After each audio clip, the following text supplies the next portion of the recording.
এই যে হিংলত বেগুন বলে এটাকে, এটা পুড়ে নিয়েছি গ্যাসের চুলায়, পুড়ে নিয়ে শুকলা ছাড়িয়ে নিয়েছি, পানিতে ভিজিয়ে নিয়ে শুকলা ছাড়িয়ে নিয়েছি। এই যে হচ্ছে কাঁচামরিচ, লবণ, পেঁয়াজ। তো এটা ভালো করে একটু ভালো করে দেখে নেব ভিতরে কি পোকা আছে কিনা। তারপর এটা ছোট ছোট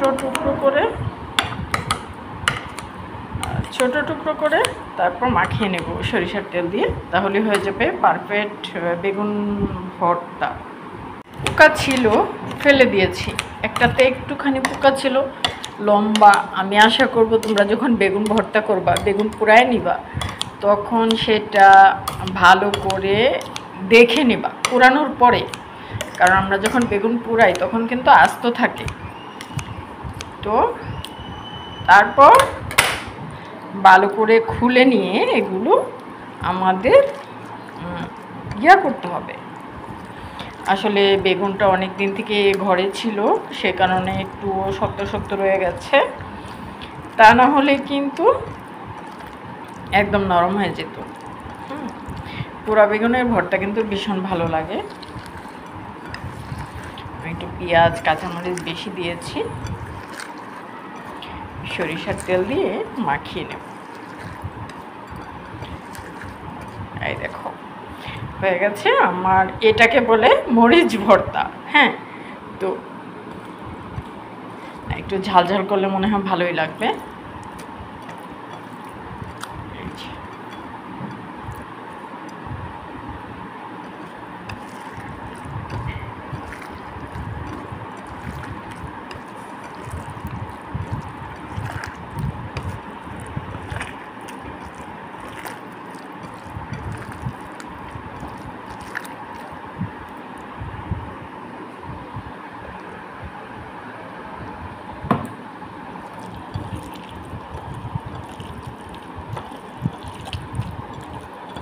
এই যে এখন এখান থেকে একটু দিয়েই ভাত খাওয়া যাবে।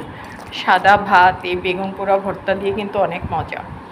ঠিক আছে, আমি নুরুন্নাহার আজকে দেখিয়েছি বেগুন ভর্তা।